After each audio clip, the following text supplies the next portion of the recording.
All right, we're trying this again. All right, looks good now. Amen. Good morning. Once again, good morning to PowerlifeTV broadcast. Pastor Brian and Pastor Natasha here to give you another great broadcast. We were having technical issues earlier. Yes. But we're back. And so we're talking about some good things. Dealing with what they call the blended family. Blended family. So, yeah, this is such a good discussion. Yeah. I want to see who we have online right quick. Hopefully people rejoined. Yeah, they're coming on slowly. They're coming on. Okay. Yeah. All right. So it looks like Rachel Taps is here. Good Annette morning. Martinez is here. Good morning. Good morning again, family. Sorry. Yeah, we apologize for the technical difficulties. You know, in this age of technology, sometimes. Yeah, sometimes they like to throw us for a little loop. Yeah, throw us for. We see people out there working in our neighborhood. Hopefully, they're giving us new wiring or fiber optics. Yeah, new fiber optics. Yeah. Yeah, that'd be good. We need that. GG Taps, good morning. Amen. So, like I said, we're dealing with something called the blended family. And what a great series we're on right now. Yeah. You know, we want to address the issue of blended families for so many reasons, you know, but one of the main reasons is because do you know that the blended family is nothing new? Really? But that, say, in the early Americas, the reason they had to deal with the blended family is because very often one of the members of the family would die. Either the mother or the father would die. That was the problem, you know, back in the day. So there were blended families, even, you know, it's not a new thing. Right. But the new thing, I guess you could say, or the more recent thing, is the reason for the blended family today. Because now we're living longer. Yeah. And so very often, and I mean, there are some cases of a blended family because one or both, you know, one or, you know, somebody died. But more often than not, the blended family is a result of divorce. And so then, you know, you have to look at your value system and decide, you know, is it that marriage is not valued the way it needs to be valued? If we have more value in marriage, and then not to mention the situation where people have children outside of marriage. And so that's another common issue that causes the blended family today. And so, you know, we have a different reason for the blended family, but this is nothing new to the church. Right. You know, and so or now nothing new to the church or nothing new to the world. Nothing new to the world, but I believe that, okay, here's what I think. I think that the church largely has been silent about That's it. Yeah. The blended family. Yeah. You know what it is? I think sometimes the pastor just don't know what to say. Well, it's funny you said that because even Annette Martinez just made a comment. She said it's such a needed topic. Yeah. I wonder why I haven't heard much of it from the pulpit. And people don't quite know how to address it. And I say this, you know, we was dealing with last night talking about the lukewarm church, the church that we're living in, and you have many pastors that have blended families. You know. That, you know, so how is it to address something that, you know, you maybe feel guilty about doing? Well, so you know? Yesterday I went with my daughter, and there's no judgment on that. I'm just saying that may be why you don't hear a lot about it. Right. Yesterday I went with my daughter to get her birth certificate. And when you go down to Vital Statistics or whatever to get their birth certificate, you know, you go through all this process and everything. And I noticed that how they wrote my name on her birth certificate, because they didn't write my last name, my married name, they wrote my maiden name. And the lady who issued the birth certificate said that what they used to do is stamped illegitimate on a birth certificate where the mother and father were not married. And I thought, how wrong for man to deem the situation at which a child came into the world as a means of giving them a title or putting them in a category of being illegitimate. And I think that's kind of maybe where the church has been, not knowing exactly what to do with that situation, and they want to call it illegitimate. But let me help you with something. However you came into this world, it was just a delivery system to get you into the world. Whatever the circumstance, whatever the situation around it. And those things cast have no bearing on who you are, what you are, how a person maybe even receives you. You know, because in the blended family, the problem is what to call home. What do I call home? Because if you're going from one place to another, and the situation is constantly changing, maybe there's a step parent situation, and then there's a level of distrust. So let me explain that. I was listening to a story yesterday about a young man whose father got remarried because the mother died. Well, he was the third child in the family. So his mom was probably in her 40s, and she died. And he was the only one who stayed at home. He was the only one who was a teenager because all of his siblings were older. And then there was a level of distrust from the older siblings of the new wife, who happened to be a much younger lady than the father. But for him, he felt a closeness to this stepmom who was like a mom to him. And the other siblings were upset with him because it felt like a betrayal that he actually liked the new mom, the stepmom, or the blended family. And then the siblings, and he felt so he felt that ostracism from his siblings, but he also felt like they would never accept her. It didn't matter how wonderful she was, or she how could do no good. She could do no right. Yeah, she could do no right. And it had nothing to do with who she was or how she was. And I think that's the problem of the blended family. Not knowing what to call home, not knowing what to trust, and already coming in with a predisposed mindset. I'm not gonna like that person. I'm not gonna like this situation. That person will never be my mom. That person will never be my dad. And you have to recognize this. Needs always point to wants. So in other words, when a person says that person will never be my mom, what they're saying is, I need my mom. Maybe mom is across town, something like that. Or I need my dad. Maybe dad is far away. It doesn't matter the situation. So they're saying, in essence, I want my mom, but you're what I got. You're what I got. And so how can I be at home with a person who's not really mine? I think a lot of times too, and this is not something that many people talk about, but that stigma of rejection is attached to the person that's born in what you would call illegitimate family. And it's not illegitimate. That's the point I was making earlier. Is that it's not illegitimate to God. It was just God's delivery system. But what the world identifies is so horrible. But here's what I want to say: when there's a couple that get together and they have a baby outside of wedlock, something gets attached to that child, and it's called rejection. Because what babies can sense things in the womb. And when you don't get together with that person that you had this child with, or get married to this person, rejection is going to be part of their identity, and it's something that needs to be broken off of their lives. Because why do people reject others?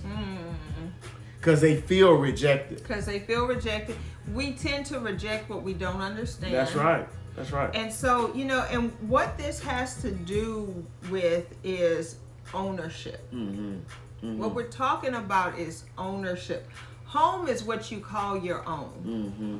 You know? Now, the home that I grew up in was destroyed in one of the floods, you know. But do you know that in my mind and in my heart, there's a house still there? Yeah. Yeah. You know, because it's home. I can identify what home is. Mm-hmm. But what if you can't identify what home is? What if you can't put your finger on what's yours?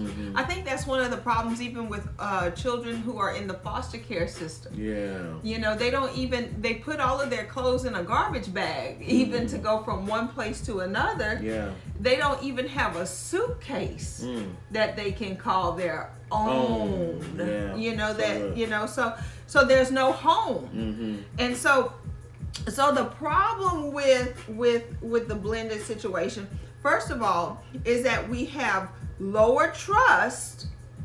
We don't trust it. We don't quite trust the situation. We don't quite trust the circumstance. Right. We don't quite trust the person coming into this situation.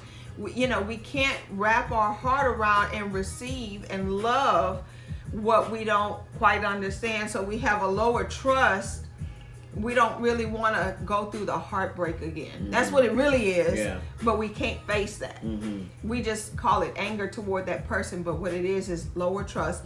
But yet we have a higher expectation. Yeah, that's so good. You know, that young man who had that experience of, of his father remarrying, his siblings expected that his father would be a 10. That he would mourn the mother all the days of his life and die miserable and alone to express his love for the wife.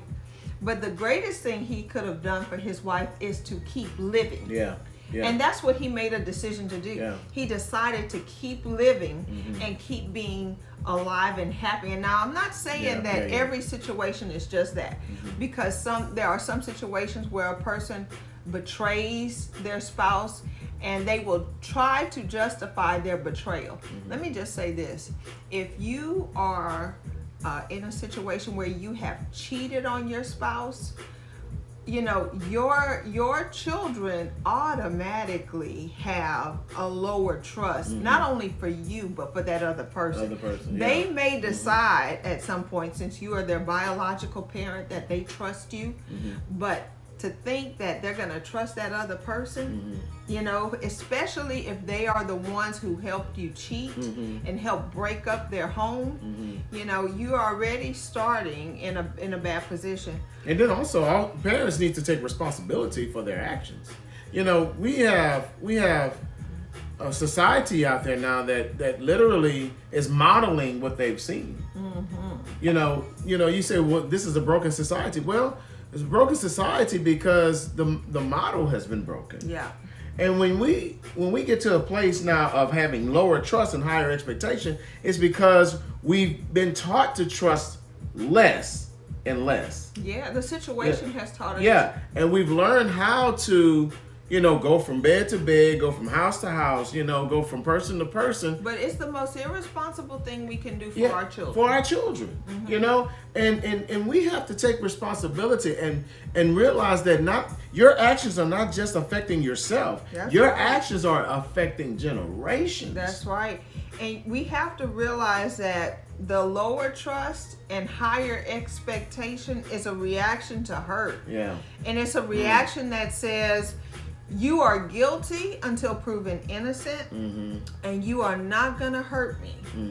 You're not going to hurt me. I'm not going to give you the ability to hurt me. So then we have to go into these dating situations. You know, we have to go into,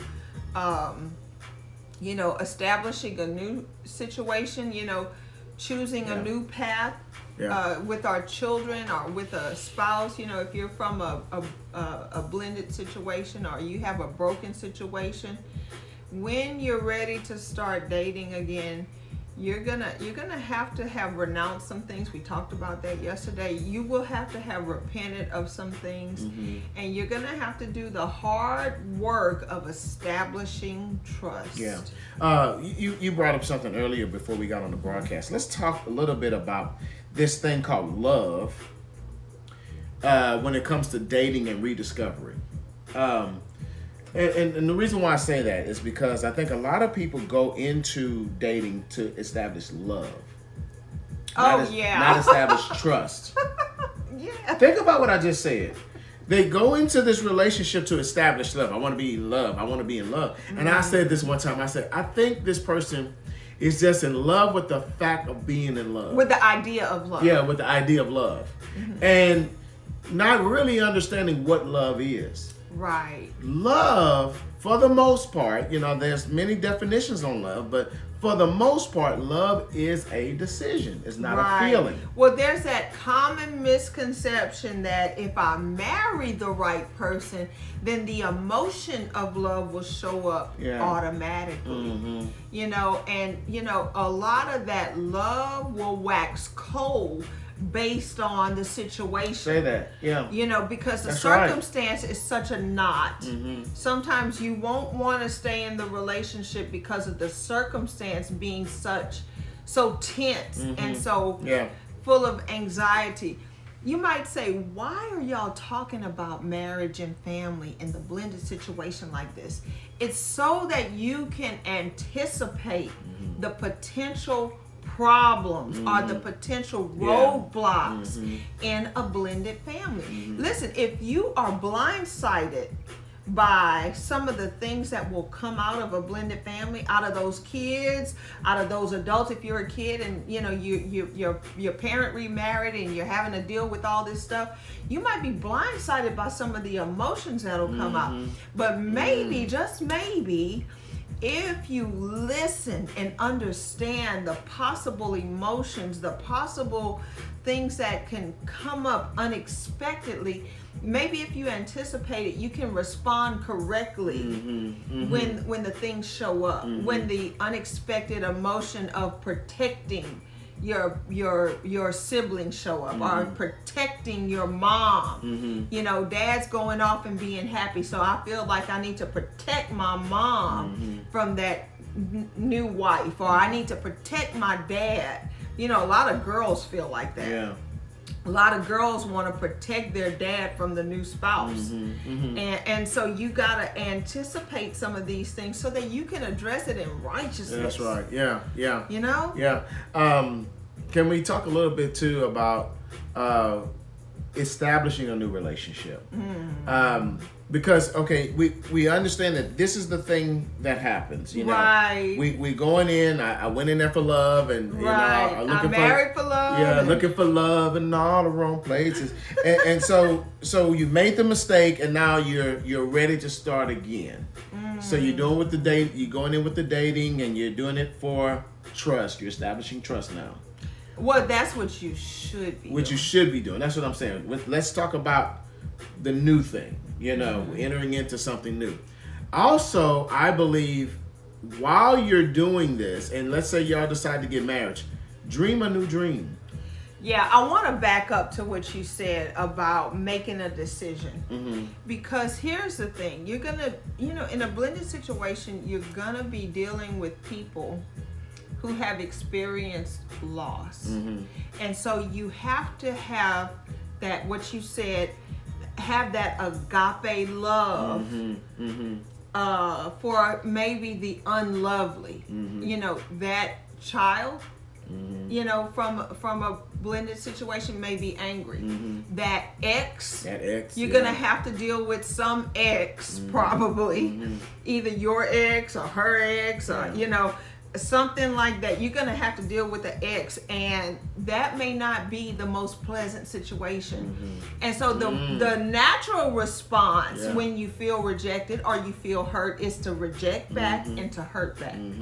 But what God really wants is for you to understand that these hurts that are coming out of people's pores are a result of the loss that they feel and the want that they have in their life.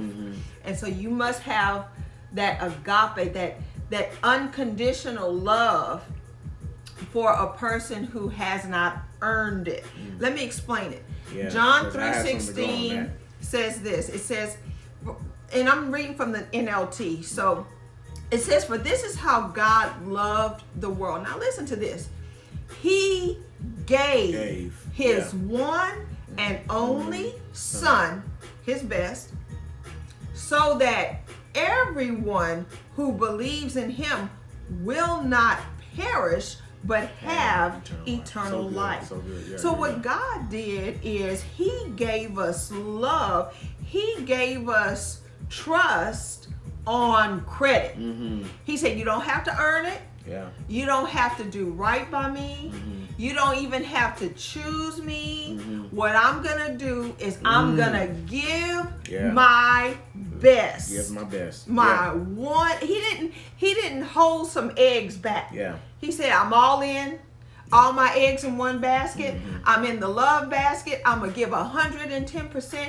Whether you reject me or whether you love me, I have made a decision. I love the world, so I'm giving my best. In a blended situation, there will be people who will reject.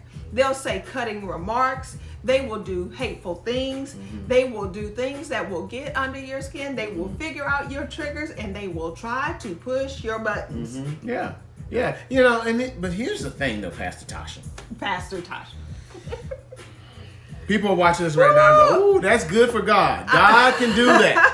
He's built differently. He was designed to love the unlovely, but I'm human. I'm only human. Yeah, I'm only human, and you don't know what that joker did to me. If somebody had done to you what they did to me, you would be angry too. So we looking at a different dynamic here. Let me drink my Starbucks. Because the hurt runs deep.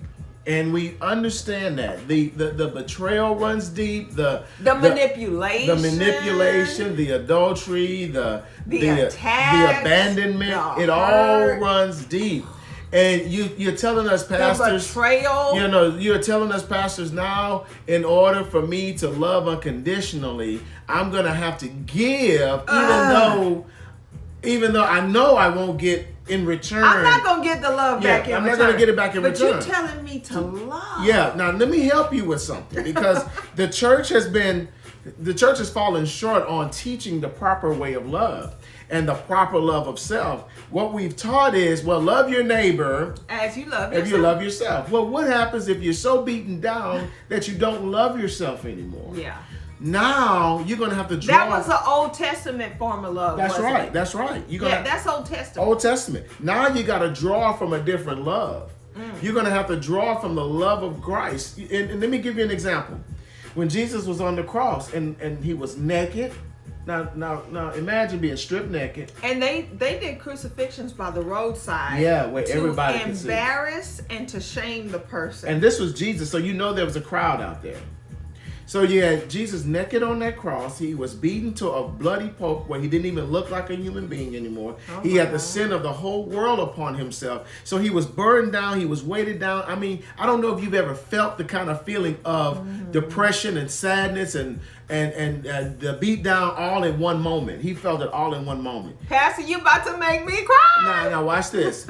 As he was on that cross, he did not look down at the people and say, oh, I hate them. I need to get off of this cross and just strike them all down with lightning or call hailstones to fall on them. He didn't say that. He looked to heaven.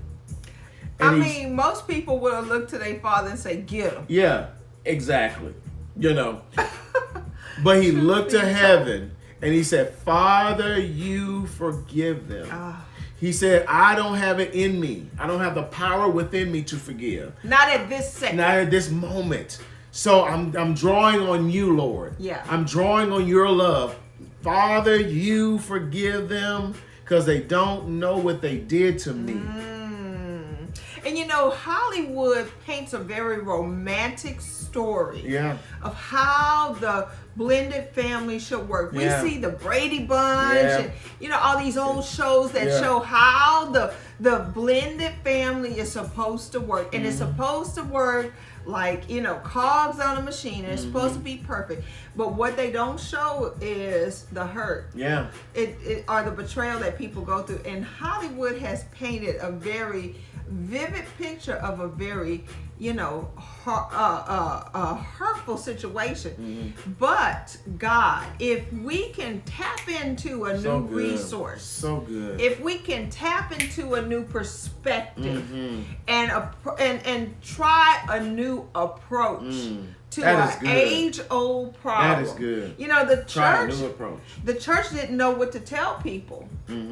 The church didn't know what to tell people when they were going through this situation. They didn't know to tell them, use your agape love. Draw from God. If you don't have enough in you to love at this moment when you're feeling hurt, draw from His love. And I love this book I have. I went and I gave the book away to somebody who needed it. I'm going to buy my book back. But it's a book that says, don't give someone else the keys to drive you crazy. How do you keep your mind steady? How do you keep your mind stable? Focus on Him. When you're in a situation that can be very unstable and very volatile. How do you keep your peace? You keep your peace by keeping God. Keeping God, yeah. Do it God's way. Love God's way. It's amazing how the first step of love, loving by decision, loving not based on how you feel, not loving based on your emotions, but love based on a decision you made to love them anyway. How that first step feels really bitter. The first move you make toward loving someone who's rejecting that's good. It's a very bitter taste in your soul. What's good about what you just said is, we can liken it to working out for the first time.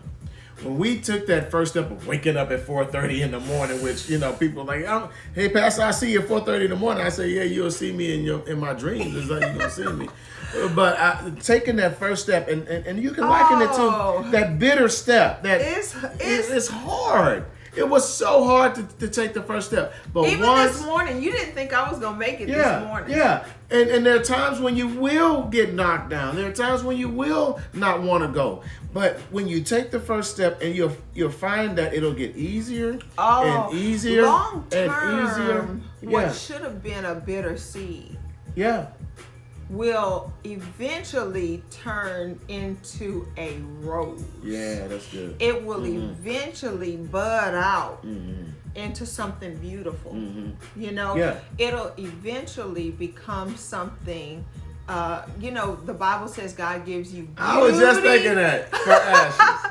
Beauty for ashes. That's right. And here you come out of this horrible situation all of gladness for mourning. Of loss. This situation of such pain, and God makes it beautiful when you do it His way.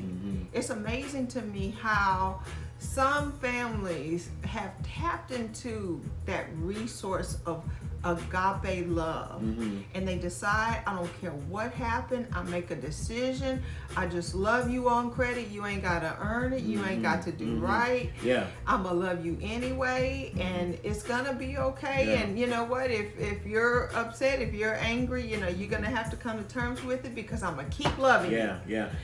Our time is running out, but I want to enter into a couple of things you said here. Now, many of us probably dated before. And I'm going to use my example. We dated before we got married, you and I. And I remember making this decision in my mind. I remember I had a defining moment. I said, the next person that I marry, or the next person I date will be my wife. And I remember making the decision that I was going to dream a new dream. I was going to do a new thing. Okay. I want to look at this, and I want you to say this. Yeah. But I have to say, when you're dating to establish trust, you cannot leave integrity out. What we tend to do is we tend to expose the things that we want people to see, and we tend to hide the things that we don't want people to see. And especially in a blended situation, this is a time for full disclosure. Yeah.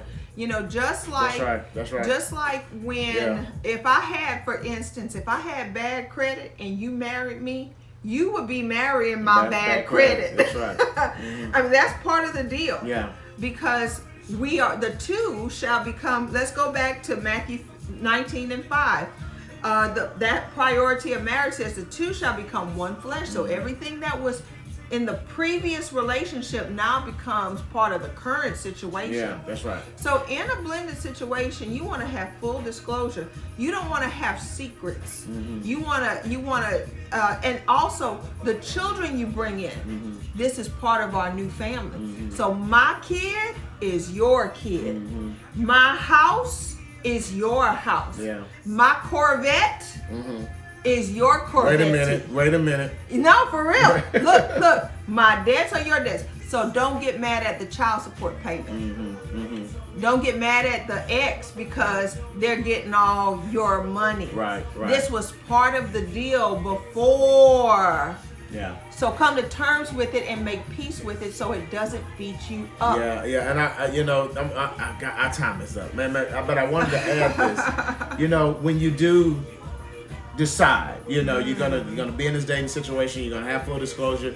It's like you're doing a new thing. The Lord said, "Behold, I do a new thing." I do a new thing. And you have to dream a new dream. You have to have a new vision. You have to enter into this thing without the idea that I'm gonna hold things back. I'm gonna reveal all. Because I want trust. How'd that song go? You can't have all of me because I'm not totally free. Yeah, come on. No, you can't go into a marriage like that. That's right. We gotta stop, y'all. Listen, we're gonna come back tomorrow. Tomorrow's Friday. We're gonna talk. We're gonna pick right up here because I want to say some stuff about this. I mean, it's getting. Yeah, but tomorrow, come back, watch us, share the video, get it out to as many people as you can. People need to hear this. You guys have put some great comments on here. Oh, thank y'all for the great comments. And keep commenting. We want to see your comments. Yes, Amen. it gives us direction on where to go. Yeah, amen. Based on your comments. We love you. Let us bless you. The Lord bless you and keep you. The Lord make his face shine upon you and be gracious to you. The Lord lift up his countenance upon you and give you his peace. We declare shalom and blessings over your life. And we declare that Jesus is Lord and he's upholding all things by the word of his power. Be blessed. We love you. We'll see you next time. Have an awesome day.